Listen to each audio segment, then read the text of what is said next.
My brother let out a derisive snort as he uttered those cutting words. We were living under the same roof, my brother, his wife, and I, while our mother was bearing the brunt of it all. She arrived at our doorstep in a state of utter exhaustion, tears staining her cheeks as she pleaded, "I can't go back there." The image of her distress lingered in my mind, igniting a surge of indignation within me. "What can a loser like you do?" My brother jeered, his words a cruel jab not only at our beloved mother but also at me. Fury pulsed through my veins as I tightened my grip on the phone. "Are you sure you can handle looking after that old hack? Will you take her in?" he taunted, his treatment of our mother reprehensible, his mockery of me equally unbearable. Keeping my composure, I responded evenly, "If you're okay with it, I'll take her in."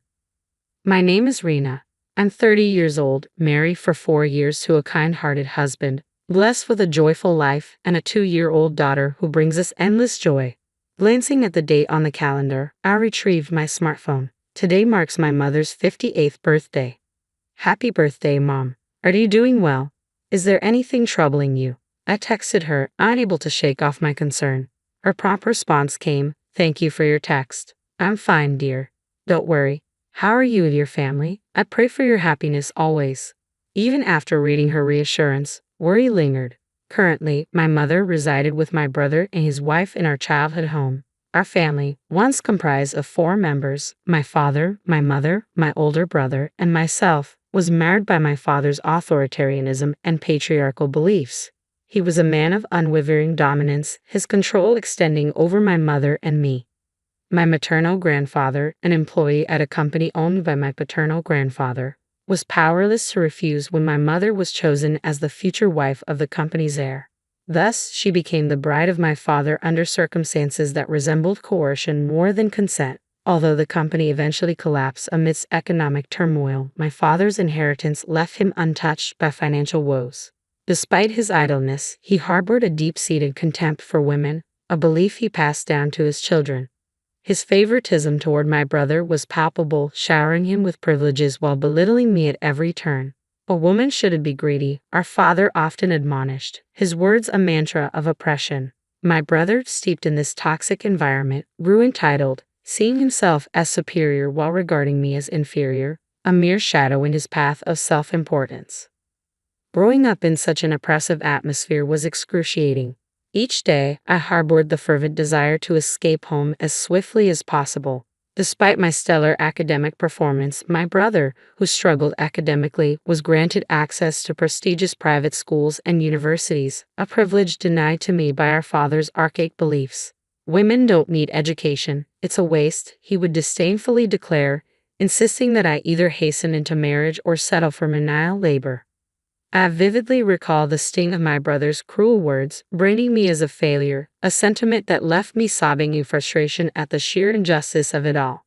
Yet amidst this adversity, my mother remained my unwavering ally. Despite the challenges at home, she covertly arranged for me to attend a boarding school, offering me a glimpse of hope. "Rena, it's all right. You can break free from this place. You'll find happiness," she reassured me before I embarked on my journey to high school. With scholarships and earnings from my own endeavors, I managed to navigate through university, rarely returning home since my high school days. I abstained from attending my brother's wedding and neglected to inform my family of my own marriage. However, I maintained sporadic contact with my mother, cherishing our moments together.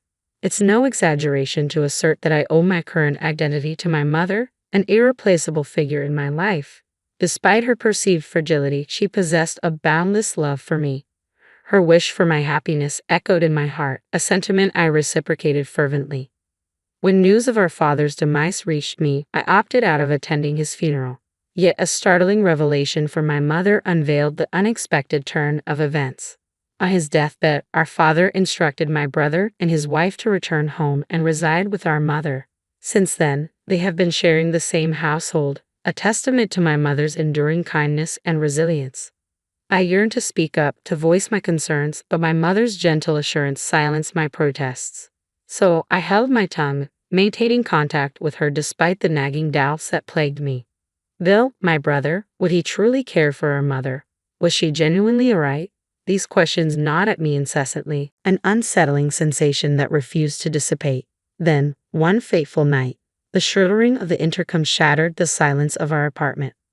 I rushed to answer, only to find my mother standing there, a shadow of her former self.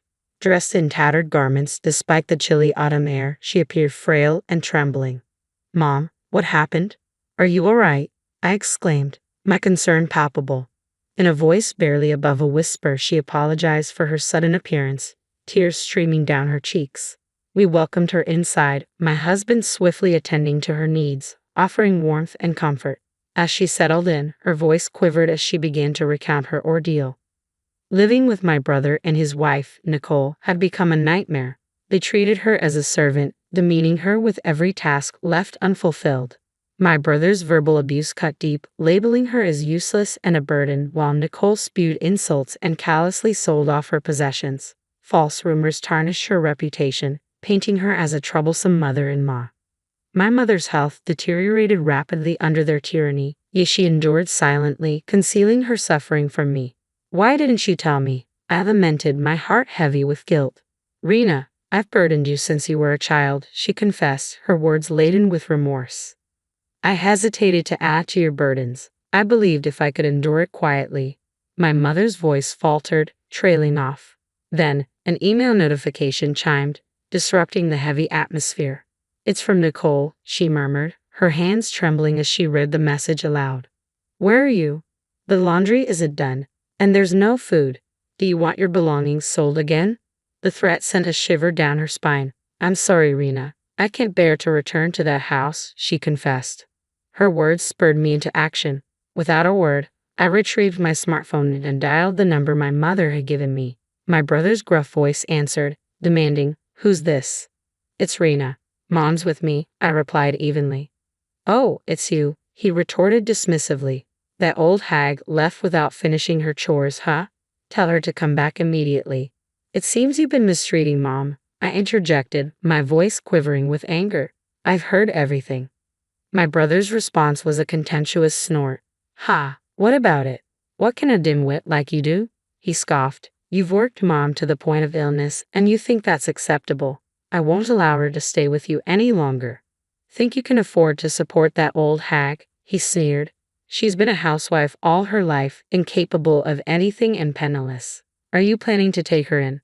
"No more old hag talk. She was more than just a housekeeper," I retorted, my voice laced with fury. From the background, a voice, unmistakably Nicole's, chimed in. "They've been treating my dear mother so poorly, even mocking me. I can't tolerate it," she declared. The surge of rage towards my brother and his wife intensified, my grip on the phone tightening with resolve. "I understand, brother. If that's your decision, then I'll take Mom in," I said calmly, despite the turmoil raging within me. "Well, if you're taking her, that's fine by me. It'll free up some space in the house, and I'll be relieved," he responded dismissively. "Understood. Mom will be living with me from now on, so there's no need to contact us anymore," I declared before ending the call. "Rena, I'll make sure to take good care of your mother too," my husband reassured me, gently taking my hand. Our daughter, sensing the shift in mood, happily climbed onto my mother's lap, calling her grandma. My mother hugged her tightly, tears of gratitude streaming down her cheeks. 6 months later, the incessant ringing of the doorbell shattered the tranquility of our home. Peering out, I saw my brother, his face contorted with anger, accompanied by his wife, Nicole, who wore an ostentatious outfit that clashed with her sour expression. "What do you want? How did you find out where we live?" I demanded, taken aback by their sudden appearance. "We looked it up. Just open up, there's something we need to discuss," my brother insisted. With my husband and mother at my side, I ushered our daughter into another room, preparing to confront them alone. Upon entering, my brother wasted no time in accusing, "What's this about our house being sold?" "Yes, we received the message. My company bought your house," I responded calmly, bracing myself for his reaction. "Your company? What are you talking about?" He sputtered in disbelief. "I'm the head of a reputable real estate company in the area. It's my company, and by the way, doesn't the company you work for subcontract to us?" I countered, watching as realization dawned on his face. "That's absurd. You, a dropout and a failure, running a real estate company? It's impossible," he exclaimed, his voice tinged with disbelief and indignation. "If you're skeptical, feel free to make a call to verify." But please, don't cause any inconvenience to the company, I urged, maintaining my composure despite the tension in the room. I promptly presented him with my business card, and as his eyes fell upon it, my brother fell silent, his face flushing crimson with a mixture of surprise and embarrassment. It was undeniable. After graduating from university, I had diligently carved out a successful career path. Initially hired by a prominent real estate firm, I eventually ascended to the position of executive in a newly established company. As a matter of fact, I continued, maintaining a measured tone. I met my husband through work and we've since married. He happens to be a landowner, so you might say we're quite well off. There's no basis for you to label me a dropout or a failure. Supporting mom financially would hardly pose a challenge for us. My brother, wide-eyed and visibly agitated, remained silent, while his wife's expression shifted from disbelief to shock. Damn it, okay. What about our family home? What do you mean, you sold it? My brother erupted, his voice bordering on hysteria. Finally breaking her silence, my mother spoke up, her tone firm but composed. You may not have been aware, but after your father's passing, the house and land were legally transferred into my name. Consequently, I made the decision to sell both to Rena's company. It's time for you to vacate the premises. What? What are you talking about, old woman? My brother spluttered in disbelief. Wait, didn't you say, as the eldest son, the house was rightfully yours? Caught off guard, my brother and his wife exchanged panicked glances, their expressions betraying a mix of confusion and alarm. What's wrong with me selling something that's rightfully mine? My mother retorted, her voice unwavering. Sorry to shatter your illusions, but I've liberated myself from your control. I won't live as you dictate anymore, my mother declared resolutely, her voice carrying a newfound strength. In response, my brother erupted in a fit of rage. What the hell are you talking about, you worthless old hack? He bellowed, his wife echoing his sentiments. You've never worked a day in your life, just leeching off others. Indignant, I stepped forward to defend my mother's honor. What are you talking about? Mom works hard. She's the manager of an apartment building owned by my husband and me. She's diligent, keeps the place immaculate, and is adored by the residents. And she gets paid for it too, I asserted firmly. My brother, who had been standing defiantly until then, fell silent, his shoulders slumping as he sank into a nearby chair. I could see the defeat etched on his face.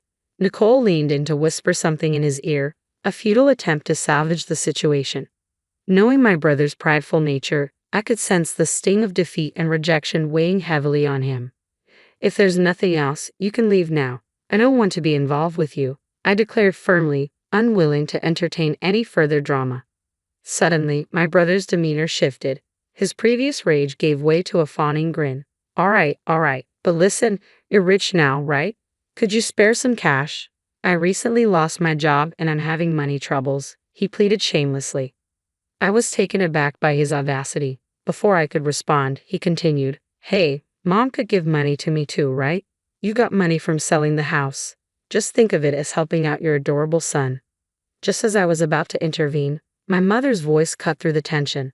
Enough already. Have some shame, she admonished, her words carrying the weight of years of frustration and disappointment. I was taken aback witnessing my usually gentle mother raising her voice for the first time. Even my brother and his wife looked stunned by her sudden assertiveness. I apologize for raising you to prey on your sister like a shameless creature, she began, her tone firm. But there are lines you shouldn't cross. Don't disturb us anymore. Go home. Hearing this, my brother trembled once again, but he quickly retorted, Shut up and listen, old hag. You're not calling the shots here. Be prepared, I'll squeeze every dime of your inheritance from you. Nicole chimed in, demanding money as well. My mother's response was cold and unwavering. That's if there's anything left. From now on, I plan to spend all the money from the sale of the house for myself and Rena's family. I have no intention of leaving a single penny for you two, she declared. Enraged, my brother lashed out, What the hell, you old crone. From now on, I'm cutting ties with both of you. Stay away from me and Rena. Leave that house immediately, I intervened, feeling a surge of pride for my mother's newfound strength. Refusing to back down, my brother and his wife insisted they wouldn't leave until they received the money. Yes, we'll squat in that house, they declared defiantly. Just then, my husband's calm voice resonated through the room. What do you mean you won't leave? He asked, stepping forward. My husband's imposing presence seemed to silence them. Nice to meet you. I'm Rena's husband, he introduced himself calmly. What were you saying to my wife and mother-in-law earlier? Suddenly, my brother and his wife seemed to shrink in his presence. Despite his peaceful nature, my husband's stature and demeanor exuded authority. It was no wonder they found him intimidating, especially in comparison to my brother. My husband, bless him, is a challenge to handle, always boasting and looking down on women. Oh well, I chuckled, trying to mask my frustration. Oh, I just remembered I have something to do. I should be going. My brother stammered, suddenly eager to leave. Yes, let's go, his wife chimed in, their sudden change in demeanor almost comical. Suppressing a laugh, I watched them make their hasty retreat. In the quiet aftermath, my husband gently touched my shoulder. You did well? You must be tired, he said, offering silent support. My mother appeared, holding our daughter, her face radiant. We embraced wordlessly, basking in the warmth of our bond. Fast forward 1 year, and our harmonious relationship continued to thrive. My mother, now lively and healthy, remained dedicated to her job as a building superintendent. Gone was the worn-out figure from that fateful night. In her place stood a pillar of strength.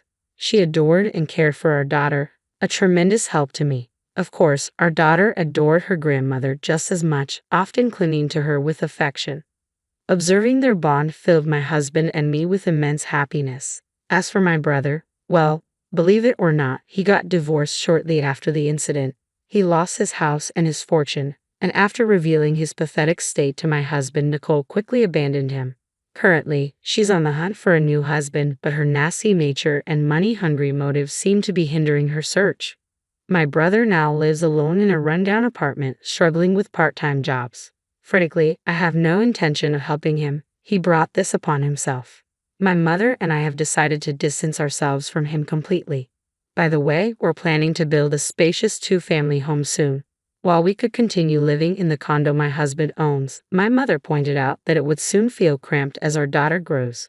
Let's use all the money from selling the house, she suggested eagerly.